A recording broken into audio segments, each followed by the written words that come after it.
Hola, ¿cómo están? Bienvenidos todos y todas a Hélice, un espacio donde buscamos generar encuentros que permitan construir un futuro común. ¿Cómo? A través de buena conversación y buena información. Hoy vamos a hablar de un tema apasionante, que es el de los organismos mejorados genéticamente y la alimentación, o todo este universo que ha estado bajo la nube de los transgénicos. ¿Cuáles son los mitos? ¿Cuáles son las verdades? ¿Qué posibilidades abre esta tecnología a superar grandes crisis que vivimos como especie, como la falta de alimentos, la cantidad de personas sobre el planeta y la necesidad de enfrentar, por ejemplo, los desafíos del cambio climático? Esto y mucho más hoy en este capítulo de Hélice.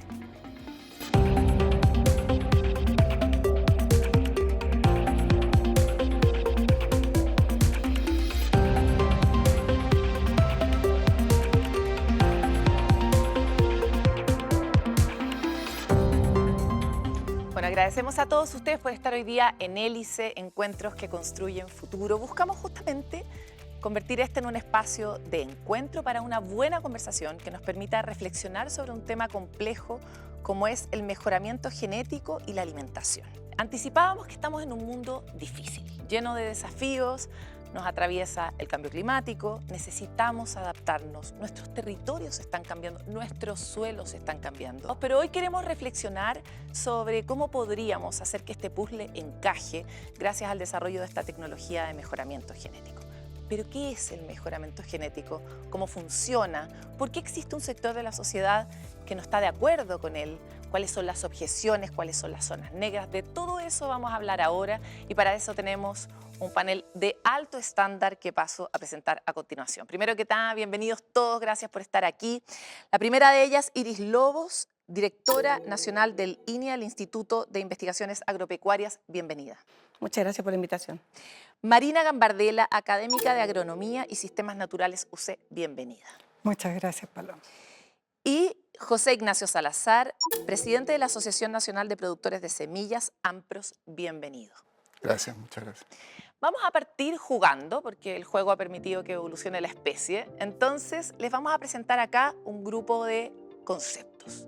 Y nuestra invitación es a que ustedes seleccionen el concepto que más representa la aproximación que tienen ustedes a este tema, pero también que nos ayuden a comprender en unas primeras líneas qué es el mejoramiento genético desde su mirada. Entonces, vamos a partir contigo, Iris. Seguridad alimentaria, elegiría. ¿Y qué es para ti el mejoramiento genético desde esta perspectiva?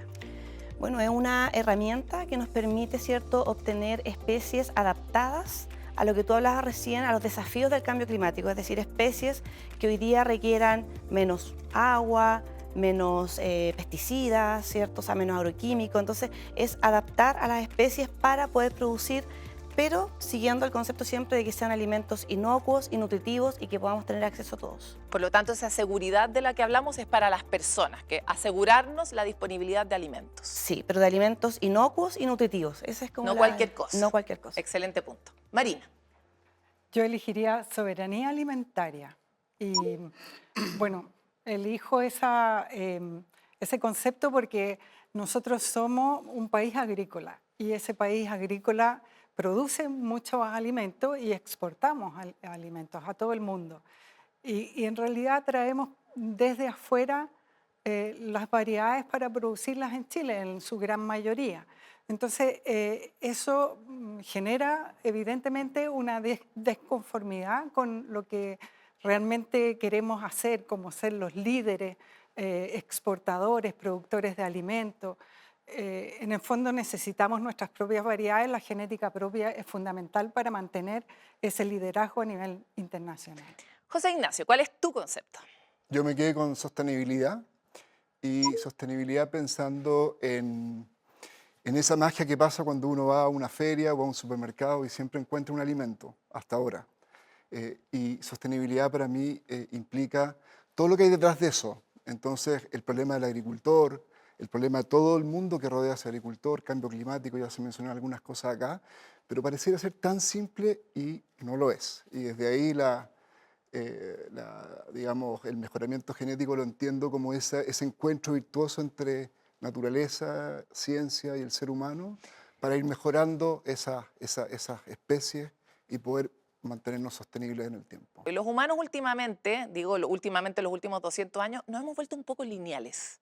Y parece que estamos llamados a mirar la complejidad de una manera más profunda. Y por eso quería volver contigo, Iris, respecto de la seguridad. Porque tú mencionabas no cualquier comida, una comida que sea inocua, cuestión que podemos asegurar no tan fácilmente hoy día, en parte por el uso de pesticidas, en parte por la cantidad de microplástico que hay en el suelo, pero además que sea nutritiva, cuestión que por las mismas razones tampoco podemos asegurar. O sea, los alimentos, por lo menos de acuerdo a los últimos estudios, se están volviendo cada vez menos nutritivos porque el suelo está cada vez menos complejo.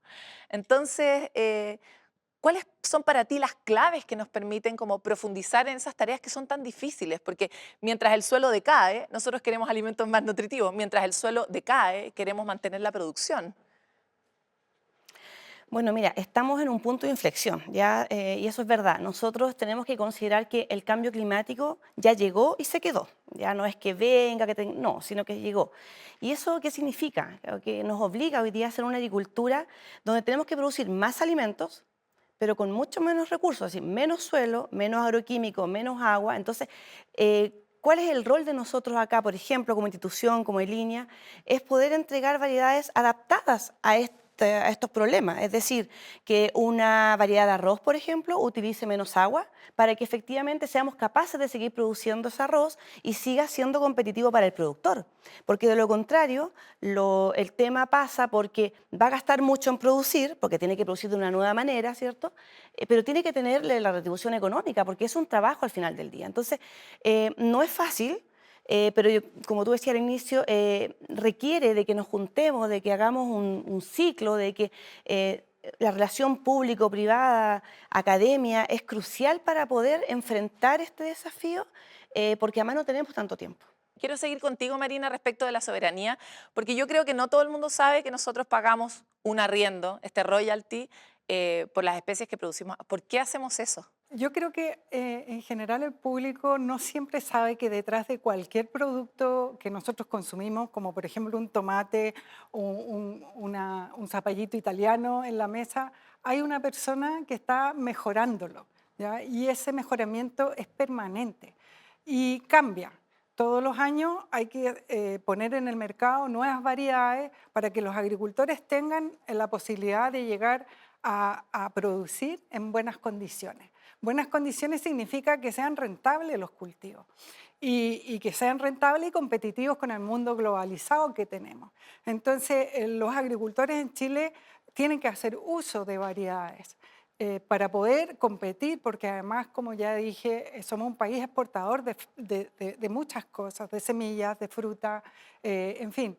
Entonces, es muy importante que tengamos nuestras propias variedades y que atendamos las necesidades de esos agricultores para que sean rentables y puedan tener una viabilidad económica. Pregunta chiquitita, ¿todo lo que tenemos en la mesa ha sido mejorado? Todo. Ya, segunda pregunta chiquitita. ¿Nosotros por qué no tenemos las Casi propias? todo, Paloma, casi Ya, todo. no hay que ser tan absoluto, No, pero un poco sí. pero casi Pero el todo. 90%.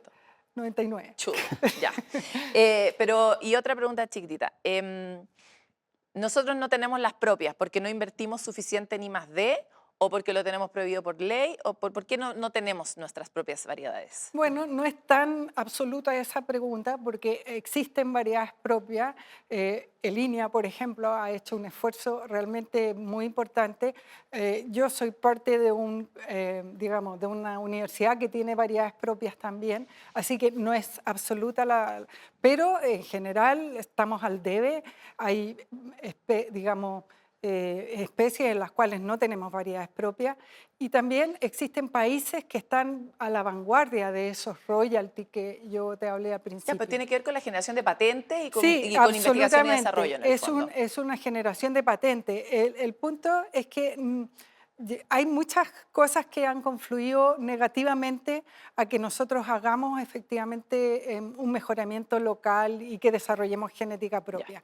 ¿Ya? Y una de esas es este clima tan propicio y también una actitud cortoplacista de nuestro país. Ah, muy chileno. Yo vi un estudio donde los chilenos definíamos el corto plazo en 90 días. Sí. Impresionante, ¿no? José Ignacio, voy contigo. Uno siempre le debe a alguien. es difícil estar bien con Dios y con el diablo al mismo tiempo, por lo mismo. Si ponemos a las personas, ponemos a los agricultores y ponemos al medio ambiente, ¿con quién estamos más al debe? Buena pregunta. Con todos un poco, yo creo. Quizás lo más popular es el medio ambiente, es lo más visible, es lo más vistoso, pero estando en contacto con agricultores pequeños, medianos, la realidad de esas personas es bien difícil también, digamos. Es bien difícil en el sentido, yo lo pondría como que la ciencia va avanzando a una velocidad muy rápida, pero la forma en que hemos sido capaces de transferir Esos esa beneficios. tecnología es muy lenta. Y eso hace que estos agricultores, por ponerle una forma, anden en un vehículo de alta gama, pero sepan manejarlo como si fuera un monopatín. Entonces cometen errores, Administran mal alguien los hablaba de que recursos, tenían que ser sostenibles en el tiempo y frente a un riesgo muy, muy grande. de todas maneras. Oye, ya, con esto damos cierre a este primer bloque de Hélice, donde queremos un poco que comprendan cuáles son las distintas aproximaciones que tenemos a un tema definitivamente complejo, en el que vamos a profundizar a continuación. Volvemos. Muchas gracias por seguir con nosotros. Estamos aquí en Hélice y tenemos un desafío peliagudo, porque tenemos que conversar de algo muy complejo que tiene muchas aristas en poco tiempo con 3 expertos. Yo no sé cómo lo vamos a resolver, pero vamos a iniciar rápido por la misma razón. Y quisiera partir con una cuestión muy sencilla, y es entender qué es el mejoramiento genético. Tal vez la persona más adecuada para contestar esto es Marina, en el sentido de, ¿qué hago? Por ejemplo, después vamos a hablar del protagonismo de estas plantas que tenemos sobre la mesa, pero yo a esta planta de sandía, ¿qué le hago para mejorarla genéticamente? ¿Le meto un gen de papaya? ¿Le meto un gen de conejo? Perdón por lo literal y tonto que puedo llegar a estar diciendo, pero creo que es importante hacer el punto. ¿Qué es el mejoramiento genético en este caso? Em, Lo que hay que entender es que nosotros cambiamos la genética de las especies desde los tiempos más remotos. O sea, hace 13.000 años, cuando éramos todavía recolectores, empezamos a seleccionar las mejores plantas y de esa forma fuimos cambiando la genética de las plantas. Eso en el creciente fértil, donde nace realmente la agricultura, los primitivos lo que hacían era tomar las semillas mejores y guardarlas para el próximo año. Eso cambia la genética. Entonces, nosotros... En una escala de tiempo enorme. Enorme, porque se va acumulando, ¿ya? Y por lo tanto, el tomate que es el silvestre es totalmente distinto al tomate que nosotros normalmente utilizamos. Eso significa que nosotros hacemos uso de la diversidad genética. Y la diversidad genética se genera mediante cruzamientos y selección. Igual que la nuestra. Igual que la nuestra. O sea, tú eres una copia, una muestra única de genética de tus padres. Y así como todos nosotros somos únicos, porque es una combinación genética. Y sobre esa combinación, los genetistas lo que hacen es buscar las características mejores para el cultivo. Por lo tanto, lo que hacemos con el mejoramiento genético hoy es hacer eso, pero con flash forward, apuradito. Apuradito. Ya, ¿y qué hago? ¿Le corto el gen y le pego un gen nuevo? Esas son técnicas que uno incluye dentro del programa. La estrategia de mejoramiento es muy distinta para cada especie. Y por eso que hay un mejorador para cada una de las especies. O sea, Pero puede ser, ayúdame a enumerarla, cortarle el gen y pegarle. sí. Los otros son fundamentalmente, y lo que nosotros llamamos mejoramiento tradicional, es fundamentalmente buscar 2 variedades que tengan características interesantes y se cruzan. Simplemente tomamos el polen de una planta y la ponemos en el ovario de otra planta.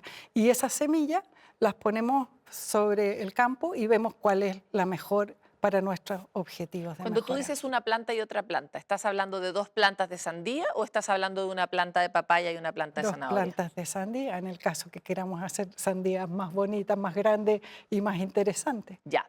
En mi revisión previa para poder enfrentarme a esta conversación tan difícil, parte de la resistencia que tienen las personas es a la idea de que, por decirlo en cliché, estamos jugando a Dios y estamos haciendo mezcolanzas que no sabemos cómo van a terminar ni los impactos que van a tener. ¿Qué opinan de eso? ¿Qué opinas de eso tú, por ejemplo? Bueno, primero yo creo que hay una falta de información tremenda y como tú dices, es un tema difícil de poder entenderlo rápidamente. En mi opinión, yo creo que la ciencia ha hecho un súper trabajo en poder disponibilizar alimentos para una población que solo viene creciendo por los países más pobres del mundo. Entonces, bases de proteína y bases de carbohidratos son muy necesarias.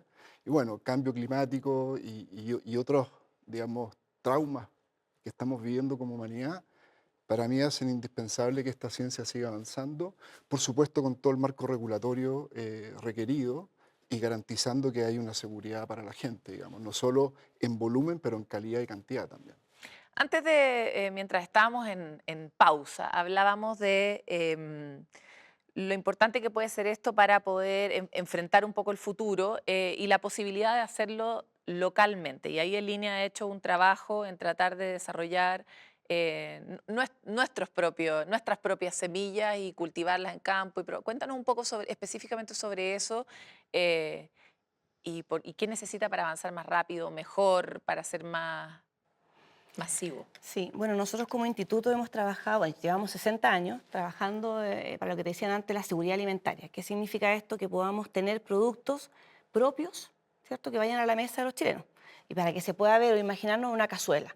Nosotros en la cazuela tenemos papa, bueno, tenemos variedades producidas, ¿cierto? De papa por línea, tenemos el arroz, tenemos el zapallo. Entonces, todos estos alimentos, lo que hacemos nosotros, un poco como lo explicaba acá Marina, es el mejoramiento tradicional, es decir, individuos se van recogiendo los que uno quiere, el que creció más alto, si es que estamos buscando, no sé, por ejemplo, tamaño, o si buscamos color, el que tiene el color más específico. Entonces, no hay nada de lo que tú decías como colocar un gen, sacar un gen, no, sino que es un tradicional. ¿Cuál es el punto?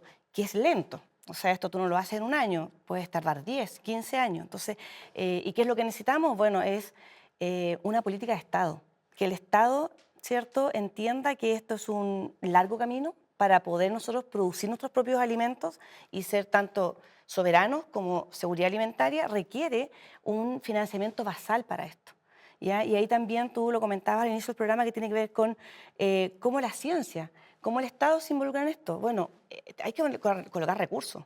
Hay que darle un empujón importante para poder equiparar la cancha con los cultivos internacionales, por lo Claro, visto. claro. Entonces, y también la alianza público-privada es muy importante. Es decir, necesitamos también alianzas. Por ejemplo, nosotros tenemos un convenio histórico, por darte un ejemplo, con Luchetti. Y es importante escucharlo a ellos. ¿Qué quiere Luchetti para su pasta? Porque nosotros le producimos el trigo candial, que es el trigo para hacer las pastas. Pero, ¿qué quiere la industria? Bueno, hoy día quiere un contenido más alto de proteína. Bueno, trabajemos en buscar alto proteína. Claro, pero te vas a demorar 10 años en Claro, entregárselo. entonces color más amarillo, porque cuando tú vas a una góndola, ¿qué miras? Que sea amarillo. Bueno, eso no es, hay que darle ese color para que sea cierto. Ojalá no con colorante, digamos. Por eso, entonces, Que también pasa, hay que por eso, decirlo. si no lo queremos con colorante, entonces tenemos que hacer un trabajo de mejoramiento genético que nos permita, desde el inicio, decir, quiero el trigo candial más amarillo, con tanto contenido de proteína, y esto es lo que voy cruzando, ¿cierto? En el camino los que van quedando, los que van dando esa respuesta, los vuelvo a juntar hasta que tengo el que yo ando buscando. Quiero que pasemos directamente a lavar los trapitos sucios en casa. ¿Qué les parece? Y en ese sentido es como, ¿cuáles son los vacíos? ¿Dónde lo hacemos mal? ¿Qué nos falta para acelerar? ¿Qué cosas tenemos que prevenir?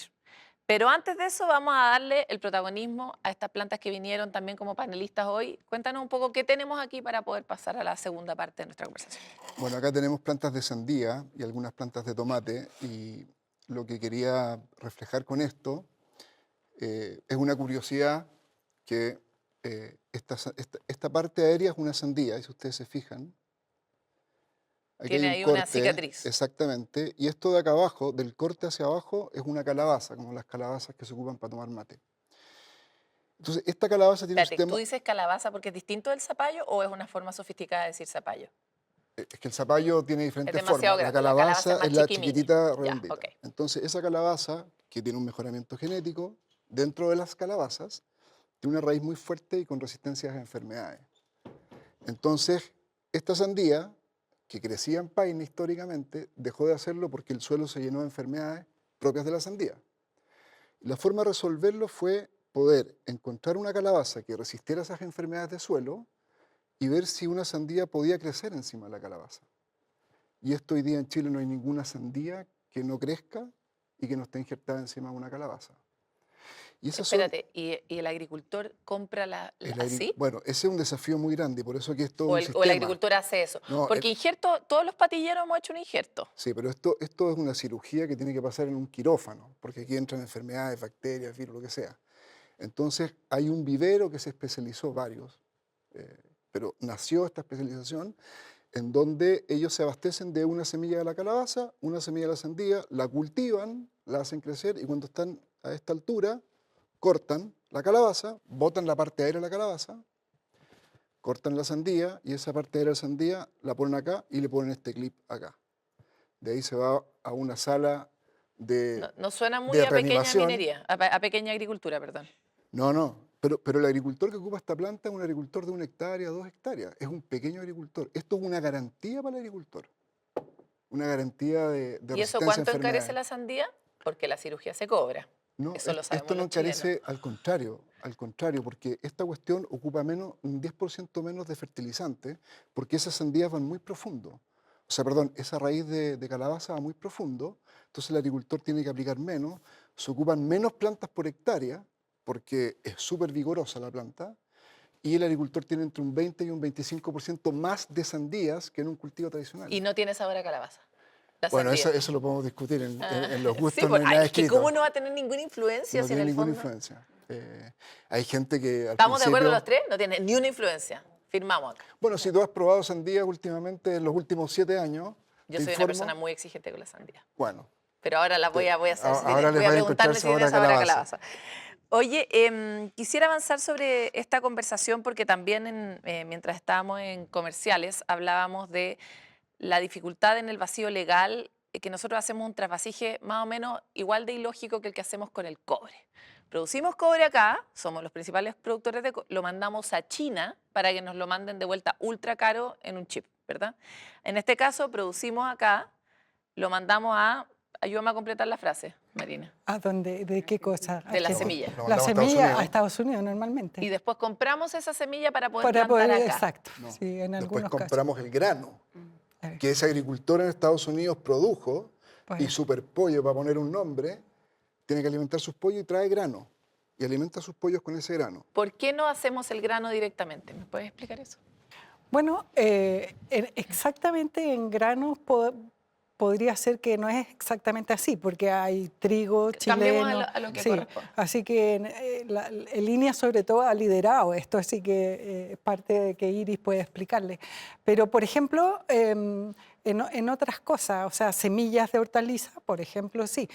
Te puedo poner un ejemplo que es sobre la alstroemeria. La alstroemeria es una flor chilena, ¿ya? Y la alstroemeria fue recolectada por los holandeses, llevada a Holanda, mejorada para hacer flor de corte, y hoy día nos traen las variedades para que nosotros las produzcamos y las vendamos con royalty a todo lo que ¿Por significa. qué hacemos eso? ¿Porque no tenemos la plata para mejorarlo Porque nosotros? el mejoramiento genético es un proceso lento, muy lento, de muy largo plazo. Nosotros no tenemos estructuras en general que financien periodos tan lentos de trabajo y yo creo que sí, que estamos al debe. Tampoco hay muchos genetistas en Chile y es una actividad muy colaborativa y todo apunta a que nosotros competimos, porque la competencia parece que en algún minuto se tomó la agenda en Chile y todos tenemos que competir. Entonces, hacer un programa de mejoramiento genético que es fundamentalmente colaborativo también es difícil. Ya. Por lo tanto, tú eres más o menos un tesoro nacional. Tampoco eres muy común, ¿no? Oye, vamos a hacer una pausa Sí, aquí. hay colegas, perdón, No, hay no, muchos pero colegas. no tantos, porque no hay muchos No genetistas. son muchos, pero claro, efectivamente deberían haber más. Sí. Vamos a hacer una pausa en este momento en el ICE, pero vamos a volver porque vamos a entrar en torno a los vacíos legales que no nos permiten eventualmente avanzar mejor, tener un sistema más eficiente en este sentido y asegurar algunas de las cosas que planteamos al inicio para nuestra población. Vamos y volvemos. Volvemos a nuestro tercer bloque de esta conversación nada de fácil sobre organismos modificados genéticamente. Y quiero volver a hacer un punto porque hablamos indistintamente de organismos modificados genéticamente y transgénicos. que son lo mismo pero no es igual, como diría Silvia Rodríguez. Entonces yo les voy a tirar el muerto ahí y ustedes vean qué hace con él. ¿Tú podrías ayudarnos a empezar a orientar estas distinciones que hacíamos? Porque para uno como ciudadano es muy complicado comprenderlo. Sí, a ver, un transgénico o un organismo genéticamente modificado es lo mismo. O sea, el concepto Son sinónimos, son sinónimos en el fondo. pero Pero es distinto al mejoramiento genético tradicional, que es el que hacemos en Chile. ¿Por qué? Porque en el tradicional, como hablábamos en el bloque anterior, es observación. Observar la característica que yo quiero, la tomo, ¿cierto? Y la vuelvo y a... seleccionar al mejor postor. Sí, seleccionar depende de lo que tú quieres, que se enferme menos, que sea más alto. Dependiendo de lo que tú quieras, seleccionas a esos individuos y Los los reproduces. reproduces. Ya, eso es lo que hacemos acá en Chile. Pero la transgenia tiene que ver con lo que hablábamos al inicio ya de colocar un gen de otra especie muchas veces o de la misma, pero colocarle algo ahí, ella es modificarla. Es distinto el concepto. Ya. En términos de tiempo, la cosa natural, ¿cuánto tarda? Y la cosa, enchufarle el gen, ¿cuánto tarda? La cosa natural, ¿te refieres al...? Al observar y ver que esta está más alta que la otra y quiero que todas sean En altas. general, un programa de mejoramiento ¿Natural? que no es natural, sino que tú lo seleccionas. O sea, el mejoramiento genético implica la acción del mejorador y esa acción del mejorador es bien dirigida. Lo que pasa es que no ocupa ingeniería genética, que es a lo que se refiere los OGM. Y ese tiempo es mínimo 12 a 15 años para obtener un buen resultado. Mientras el otro, El otro también tiene largos procesos. El punto es que puede ser muy eficiente para una cosa en particular. Entonces es una pequeña herramienta dentro del proceso que puede ser interesante, como por ejemplo agregarle un cero erúsico, por ejemplo, que es una eliminación de una toxina que está en la oleaginosa más importante de Chile, que es el RAPS, ¿verdad? Y nosotros tenemos cultivos ¿qué cero. es RAPS? RAPS es una brásica, ¿ya? Y brásica ¿Pero cómo se oleracea. come? Ayúdanos a... No, usted... Aceite. Aceite. Sí, es aceite. yuyo. El yuyo. Ustedes cuando van al sur ven esos campos amarillos preciosos. Eso es una brásica que tiene una flor amarilla muy bonita, muy vistosa. Bueno, esa se recoge y se hace aceite, ¿ya? Aceite vegetal. Y ese aceite vegetal tiene digamos, un compuesto que es muy nocivo para el ser humano. Entonces, un OGM le quitó ese proceso, digamos, y es cero erúsico. Y nosotros comemos eso o tomamos eso mucho mejor que antes. Y cuando le quitaron eso, ¿se demora poco o se demora mucho? Se demora casi igual, diría. Sí. O sea, el No. corto y el largo plazo aquí no pega. No, Y- yo y creo que una no. salvedad ahí. Tú para un OGM, primero igual tienes que tener la variedad formada. Buena.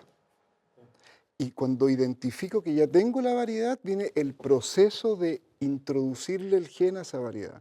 Pero el primer Claro, paso no es como un Frankenstein que uno arma en el Exacto, laboratorio, ya, para quitar los entonces, mitos, dice. exactamente. Ya, ok. Y también por los tiempos, porque es mucho más largo al final. Construir a los Frankenstein definitivamente debe Exactamente, serlo, claro. exactamente. Oye, avancemos otro poco. En Chile es legal la exportación de organismos genéticamente modificados, pero no el cultivo para consumo interno. ¿Por qué? Voy a partir contigo. O sea, bueno, el por qué yo preferiría que ahí los colegas lo respondieran, pero efectivamente nosotros como Chile no tenemos regulación, ya no tenemos... Hay un vacío. Hay un vacío, no estamos regulados para eso, por lo tanto no podemos hacerlo. Lo que sí podemos hacer es cultivar semillas transgénicas. Que pero, vienen de afuera y que hemos comprado. no, primero tenemos la semilla transgénica y la vendemos. Y ellos después hacen productos que nosotros importamos. Ok. ¿Ya? Entonces nosotros podemos vender esa semilla, está regulado por el SAC, ¿cierto? Tú puedes producirla y venderla, pero nunca ocuparla aquí en Chile. No se la puedes vender a alguien de acá. No, y no la puedes cultivar. Marina, ¿por qué no lo hemos hecho? Bueno, yo creo que hay un vacío legal, que eso significó, digamos, que hay muchos detractores y justamente lo que hemos estado discutiendo aquí es que hay desconocimiento de la población. Entonces hay un cierto resguardo que se produce y los políticos no han querido Es tomarlo. un fierro caliente. Claro, un fierro caliente en realidad. Pero yo creo que desde el punto de vista del país es una... En el fondo es una incongruencia porque nosotros producimos semilla transgénica, la reexportamos, después traemos los productos, entonces no tiene sentido. Y ¿ya? nos termina saliendo más caro, me imagino. Y nos termina saliendo más caro porque obviamente los transgénicos tienen sus ventajas, sus desventajas, pero sus ventajas. Entonces los cultivos en Chile tienen que competir con la productividad que tiene un transgénico afuera y por supuesto que eso es, digamos, negativo. Vamos a hablar de las desventajas de toda esta tecnología y lo vamos a mirar también desde el punto del medio ambiente, pero antes les quiero mostrar un video que teníamos preparado y queremos revisarlo a continuación.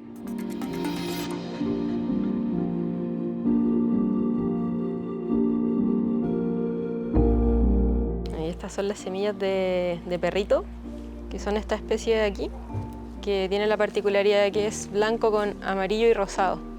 Entonces estas son las que voy a llevar al intercambio para ver si es que a alguien le interesan y si es que puedo encontrar otra variedad de perrito de otro color. Así que ahora las voy a echar en el sobrecito.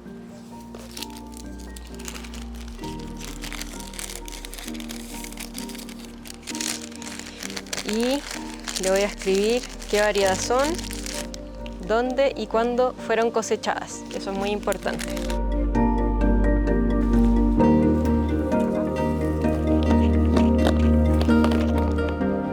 Un guardián o guardiana de semillas es una persona que se encarga de preservar y cuidar distintas variedades de semillas, de plantas, de hierbas comestibles, principalmente para guardar este contenido de genética y también de diversidad de plantas.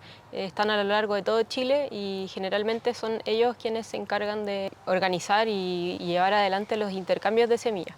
Generalmente son variedades que uno no encuentra en un supermercado o en una feria libre. Por ejemplo, lo más icónico son como los tomates, que cuando uno va al supermercado o a la feria es como el tomate larga vida. Igual ahora están apareciendo unos pocos más, pero estas son variedades que ojalá sean de polinización abierta. Esto quiere decir que no se maneja cómo se poliniza ni quién se poliniza con quién, sino que se deja que los polinizadores, las abejas, las avispas, millones de polinizadores que existen, hagan su trabajo como corresponde.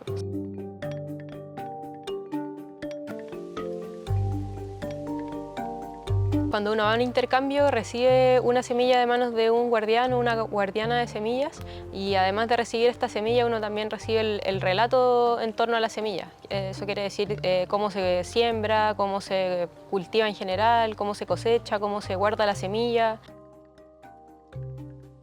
Yo aquí traje algunas semillitas, estas son todas moradas, esta es la versión morada.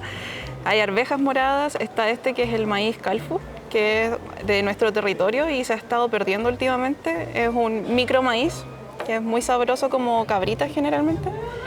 Y tengo habitas moradas también que me las dieron acá en el banco. Yo solo las reproduzco.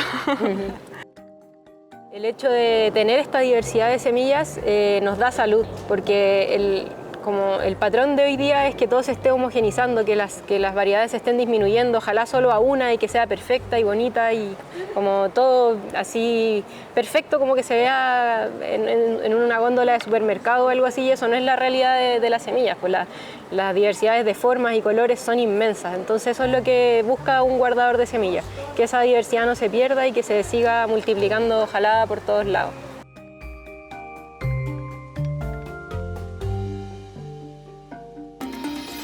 Ya revisamos este video porque parece que estar en otra frecuencia, ¿no? Y ella es activista en esta materia porque plantea este problema de la diversidad. ¿Es la diversidad un problema del modelo que tenemos hoy día con los organismos modificados genéticamente? ¿Tiene o no tiene un impacto en el ecosistema y también en la salud humana? Quiero partir contigo, Marina. Sí, a ver, la verdad es que nosotros producimos un cierto grado de homogeneidad. Cuando seleccionamos solo hacia una, nosotros le llamamos erosión genética, o sea, existe la erosión genética. Y un mejorador tiene que evitar que eso ocurra justamente guardando diversidad genética. Por lo tanto, el trabajo que hacen los guardadores de semillas es fundamental en Chile y en el mundo, ¿ya? Y existen bancos de germoplasma justamente para evitar que nosotros perdamos diversidad. Pero el mejoramiento genético se aloja ahí, en el sentido de que perdemos diversidad, pero tenemos que al mismo tiempo conservarla y utilizar esa diversidad. Esa es un poco, para una agricultura moderna, es necesario que existan los guardadores de semillas, es absolutamente necesario, y es también necesario que nosotros utilicemos esa diversidad para poder darle al agricultor una alternativa rentable y eficiente. No en grandes superficies, yo en eso encuentro que hay que hacer un cambio, digamos, en superficies más acotadas, pero también tienen que ser rentables, ¿ya? Suena como medio imposible esa ecuación porque hay que alimentar a mucha gente. Entonces, ¿cómo se logra esto? Y por otro lado, no sé, si lo llevo, por ejemplo, al mundo de los monocultivos forestales de eucalipto, hoy día lo que se está haciendo es incrustar esos bosques, por ejemplo, con bosque nativo. Esto sugeriría que tal vez deberíamos incrustar estas plantaciones con otras semillas entre medio, por ejemplo, para hacerlo más sostenible, para degradar menos el suelo, etcétera. Bueno, se hace cuando tú vendes una variedad transgénica de maíz, un porcentaje de lo que va en esa bolsa se llama refugio y es un maíz no transgénico, digamos, para que mantenga una diversidad, visitas de insectos y otras cosas. ¿Es suficiente ese refugio? Yo creo que no, yo creo que, y esto es difícil de ponerlo en blanco-negro porque Ponlo en gris. lo voy a poner en gris. Si nosotros no tuviéramos la técnica de los transgénicos, tendríamos menos rendimiento por hectárea en los países que son productores de granos, que es Argentina, Brasil, Ucrania, Estados Unidos. Son miles y miles de hectáreas. Entonces, si no estuviera esta técnica, se tendrían que hacer un poco más de miles de hectáreas para poder generar los alimentos necesarios que salen de esos productos. Por otro lado, uno de los eventos transgénicos más comunes es la resistencia a un herbicida, que la molécula se llama glifosato. Y eso, a mi juicio, ha permitido unos primeros años de menos aplicaciones, pero como esto es biología, después aparecen variedades de maleza resistentes a este herbicida, y eso implica una nueva ola de innovación para poder complementar, ya sea en la genética de la planta, nuevas resistencias, o bien complementar nuevas aplicaciones. Pero en el mundo anterior se aplicaba mucho más químico que lo que se aplica con los transgénicos. Imaginémonos en los países tropicales, Brasil, con humedad y temperatura, hoy día para producir un maíz dulce, los que nos comemos acá en el supermercado o en la feria que uno encuentra, se hacen como 40 aplicaciones cuando no es transgénico. Con transgénica bajan a 5 o 7 aplicaciones. Entonces, quisiera cerrar contigo, Iris, respecto de tu mirada sobre dónde la política pública debiera acelerar su foco, además de inversión, ya lo dijiste. Sí. Bueno, yo creo que va la inversión, está promover ciertos mayores programas de mejoramiento genético, y ahí entra todo lo que son los colegas aquí de Marina que faltan, no son suficientes también. Pero antes quería robarte 2 segunditos para decir que las curadoras coincido que son súper importantes, que resguardan esta biodiversidad, pero nosotros como Chile también somos un país que tenemos, en este caso INEA, es el curador oficial de Chile.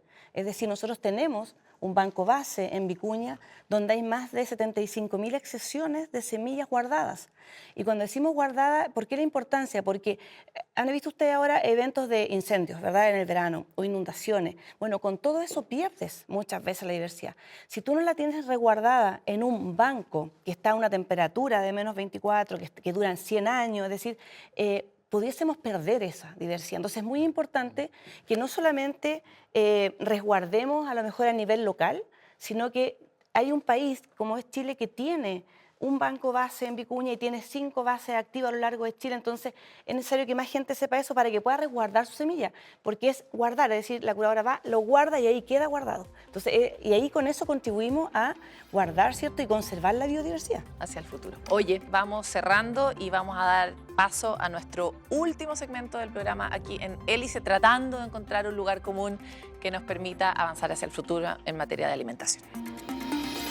Llega el momento final de Hélice, donde invitamos a nuestros participantes a estar en los zapatos del otro, a pararse desde el lugar desde donde mira el otro, hacerse una sugerencia, darse ahí una motivación para mirar este problema de manera más compleja.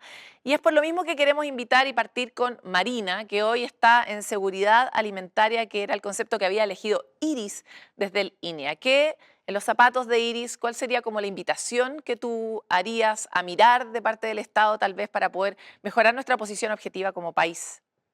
Bueno, fundamentalmente, como es mi tema, y creo que la seguridad alimentaria tiene que ver con esto de propiciar, ¿verdad?, el mejoramiento genético, yo diría que pongamos efectivamente más esfuerzo en el mejoramiento, que veamos también a largo plazo, que no todos los proyectos tienen que ser cortoplacistas como estamos habituados, menos competencia, más colaboración, entre los distintos estados, la parte privada, los agricultores, la academia, que también tiene bastante que decir, pero el Estado tiene que preocuparse de la agricultura porque es ocupación territorial, es seguridad alimentaria, y nosotros tenemos que producir nuestras propias genéticas para producir mejor y más saludable. O sea, el Estado tiene que priorizar en el tema agrícola de una manera mucho más enfática, Mucho y más multimirada, ¿cierto? Cierto. El talento, la capacidad, los recursos, etcétera.